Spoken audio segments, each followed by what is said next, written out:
Esto sí lo quiero hacer porque además tiene una relevancia histórica en este momento. Y me refiero por supuesto a la liberación de Auschwitz. Y me parece importante más en este momento por algo que comentaba el otro día en Twitter. Expresar la más mínima simpatía por las víctimas israelíes del ataque del 7 de octubre de Hamás, que dejaron 1.200 muertos, que tienen todavía cientos de rehenes, o a más de 100 rehenes. Creo que son 300 todavía, pero no tengo el número. Cualquier número que sea de rehenes.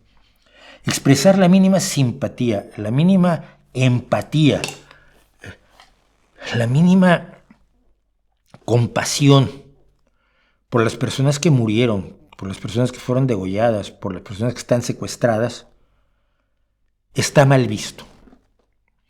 Como si se creyera otra vez en la historia que por ser israelíes o por ser judíos, se lo habían buscado, se lo merecían, no pasa nada, no es tan grave. Cierto que del otro lado, expresar la mínima simpatía por los niños palestinos asesinados, expresar empatía con la gente que ha perdido su casa o a su familia o la vida, tampoco está bien visto. Pero digamos que ese rechazo a la expresión de solidaridad, empatía, compasión por el pueblo palestino, sobre todo por los gazatíes que han sido las víctimas colaterales del ataque israelí a la Franja de Gaza, quienes rechazan esa simpatía pues son poquitos. Son gente muy pro-israelí, tanto que son capaces de despreciar las vidas de los palestinos. Pero en toda Europa, y en buena parte de Estados Unidos, y muy buena parte del resto del mundo, expresar simpatía, incluso cariño por las víctimas israelíes o judías está muy mal visto. Seguramente entonces tú estás con ellos, como si todos ellos fueran un solo bloque, que es la esencia misma del antisemitismo. El antisemitismo no es el ataque a un judío, sino es la idea de que los judíos como grupo son dañinos, maléficos, etcétera, etcétera. Y esto me preocupa mucho porque así empezaron las cosas hace 100 años. Ya para 1924, Hitler había escrito Mi lucha, había dado el golpe a la cervecería y enfilaba a apoderarse de Alemania. Entonces, es importante esto. Yo hace mucho tiempo estoy compartiendo estas fotos. Cada hora el Museo de Auschwitz publica una de estas fotos. Para publicar 1.100.000 fotos necesitan muchos años, muchos años. Solo publica una cada 2 horas. Cada una de estas personas no es un número, es una persona que fue asesinada en el campo de exterminio de Auschwitz-Birkenau, concretamente. Cada uno de ellos tenía el mismo derecho que usted y que yo de ser feliz, como lo tienen los palestinos. El mismo derecho que tiene usted y yo de pasarlo bien, de tomar una cervecita, de estar con la familia, de vivir dignamente. Cada uno de estos fue asesinado directamente por el nazismo, hasta llegar a más de 6 millones de personas. Esto que estamos viendo aquí es lo que ocurrió el 27 de enero de 1945, cuando soldados del 60º Ejército del Primer Frente Ucraniano abrieron las puertas del campo de exterminio de Auschwitz el 27 de enero de 1945. Cuando pensamos en el campamento en Auschwitz, pensamos en un campo de concentración quizá grandecito, ¿no? Como un campo de fútbol, por ejemplo, 2 campos de fútbol, sus barracas y ahí el lugar donde los asesinaban, ¿no? La cámara de gases y su pequeño crematorio. El campo de concentración de Auschwitz era un total de 40 campos de concentración y uno de exterminio. 40 campos a lo largo y ancho de buena parte de Polonia y Checoslovaquia. El campo principal era Auschwitz I, que había sido barracas del ejército polaco, se convirtieron en un campo de prisioneros de guerra, principalmente polacos y soviéticos, en septiembre de 1939. En mayo de 1940, para no gastar soldados, se enviaron delincuentes alemanes para implantar el régimen de terror, que sería la tónica en Auschwitz: sadismo, palizas, torturas y asesinatos sin que pasara absolutamente nada. Si matabas 3 o 4 prisioneros, pues eran 3 o 4 bocas menos que alimentar y te olvidabas.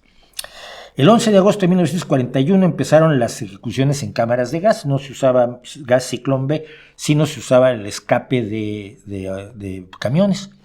Inundabas un lugar de monóxido de carbono y la gente moría asfixiada. En septiembre de 1941 se empezó a construir Auschwitz-Birkenau o Auschwitz II-Birkenau, que era un campo específicamente destinado a matar gente, un campo de exterminio. A ese centro llegaban todos los días, como se puede ver aquí. Se llegaba todos los días multitud de trenes. No llegaba un tren al día, llegaban varios trenes todos los días, procedentes de toda Europa, con cargamentos, generalmente en vagones de ganado, de judíos. Estas personas eran seleccionadas aquí en la plataforma. El tren ya se había ido, está la gente, a la izquierda están los que no sirven para trabajar, a la derecha son los que todavía se ven fuertes y sanos y jóvenes para trabajar. Y esto era lo que se llama el proceso de selección. Los que están a la derecha serían enviados a los campamentos de trabajo esclavo, y los que están a la izquierda serían aniquilados inmediatamente en las cámaras de gas.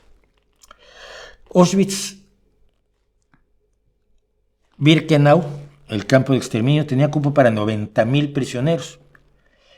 Su tamaño es de 171 hectáreas. 340 campos de fútbol. Pones 10 campos de fútbol a lo largo y luego pones 34 filas de 10 campos de fútbol. Ese es el tamaño de Auschwitz-Birkenau II, el campo de exterminio. Sin contar los otros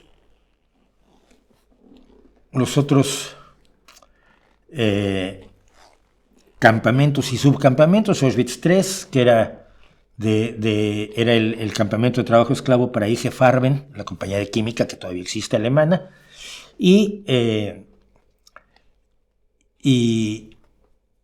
muchos campos pequeños, generalmente donde se trabajaban esclavos para otras pequeñas empresas, no tan grandes como IG Farben.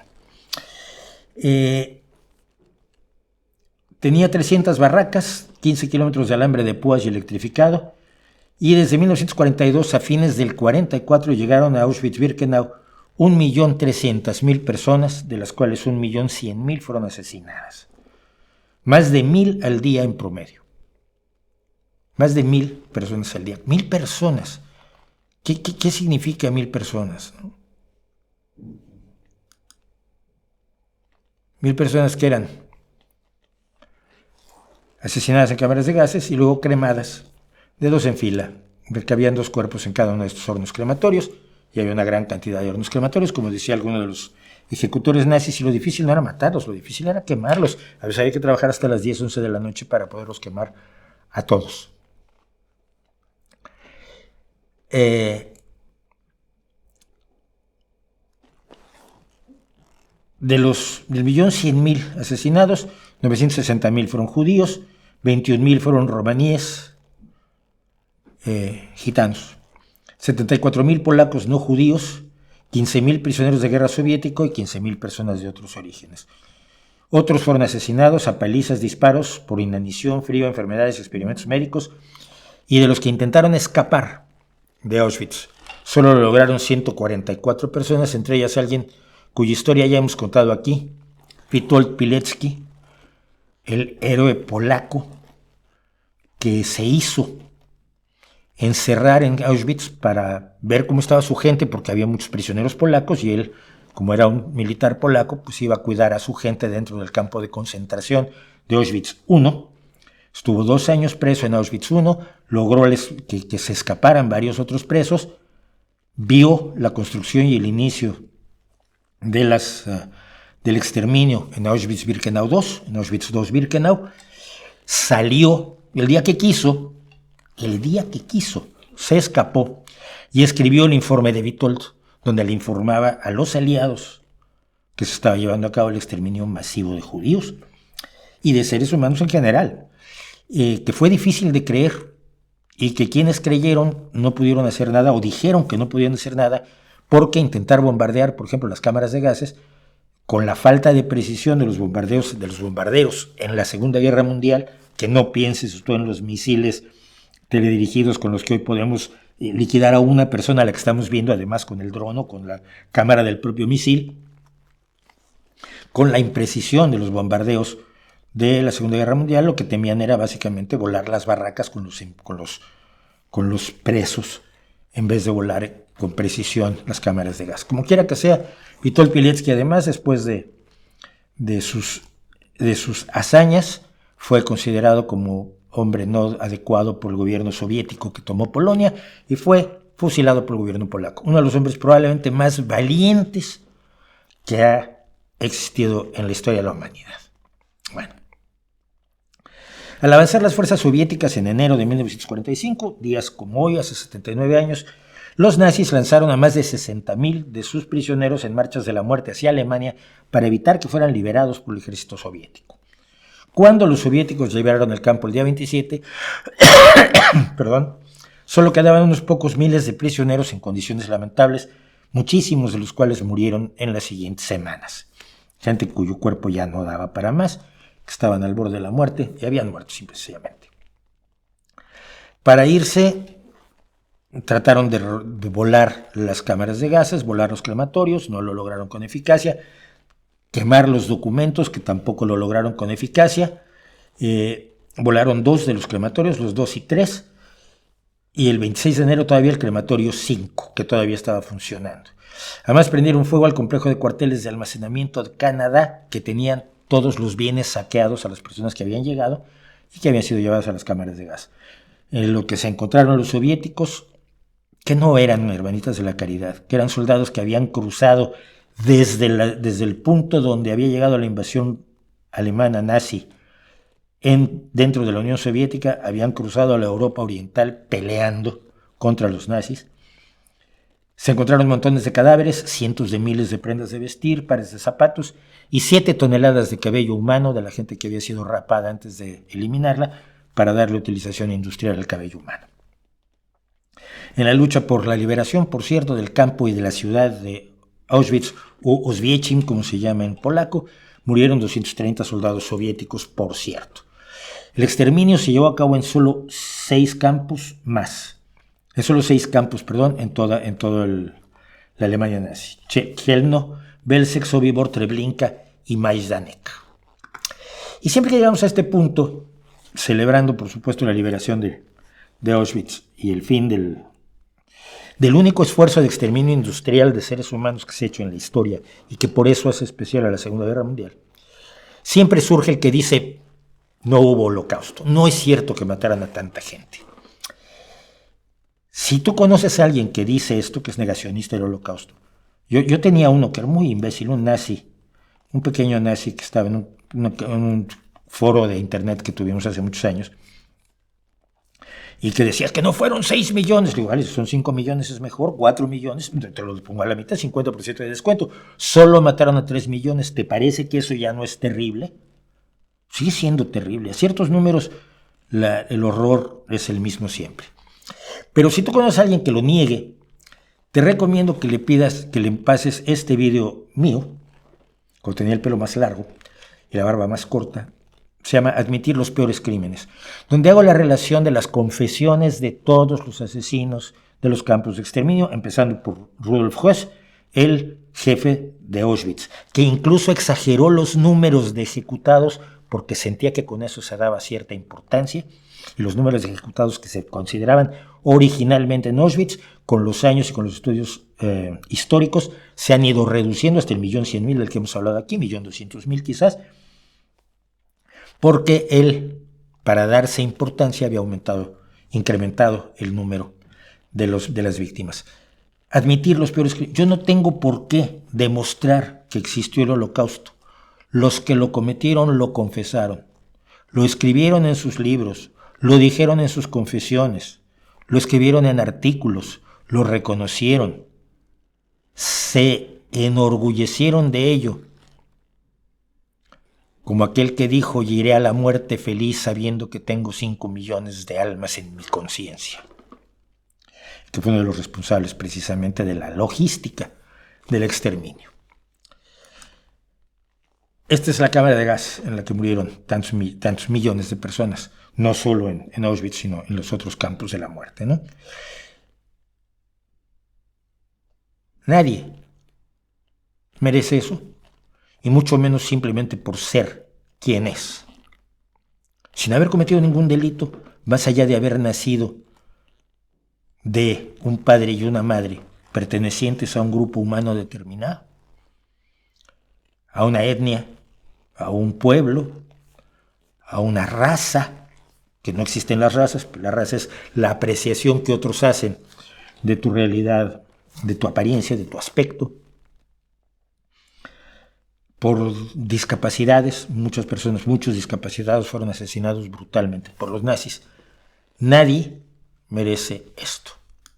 Y a 79 años de la liberación de Auschwitz, cuando veo que se acerca el desprecio a los inmigrantes, son delincuentes todos por el hecho de ser inmigrantes, como veíamos al principio, son inmigrantes, son delincuentes, hay que echar a los inmigrantes para disminuir la delincuencia, como si no fuera la mayor parte de los delincuentes, por supuesto, producto nacional en todos los países. Vamos a matar a los inmigrantes, vamos a despreciar a los judíos, vamos a echar a los que no son como nosotros porque nosotros somos especiales. Recordemos que ese camino ya lo recorrimos hace 100 años y el resultado no es bonito. El resultado no merece ser repetido y nuestra conciencia es lo único que puede ser un dique a los intentos de volver a 100 años atrás y a la barbarie de 100 años atrás que deberíamos nunca olvidar, pero dejar atrás históricamente. Estuve de viaje en Cracovia, visitamos Auschwitz-Birkenau, todos lloramos con la idea después de explicarnos todos los horrores cometidos allí. Pues lógicamente, Trini, es que es increíble cómo se puede llegar a eso, pero siempre les recuerdo que los nazis no empezaron matando gente. Hay un proceso, y fue un proceso que comenzó, por cierto, por allá de 1924, hace 100 años.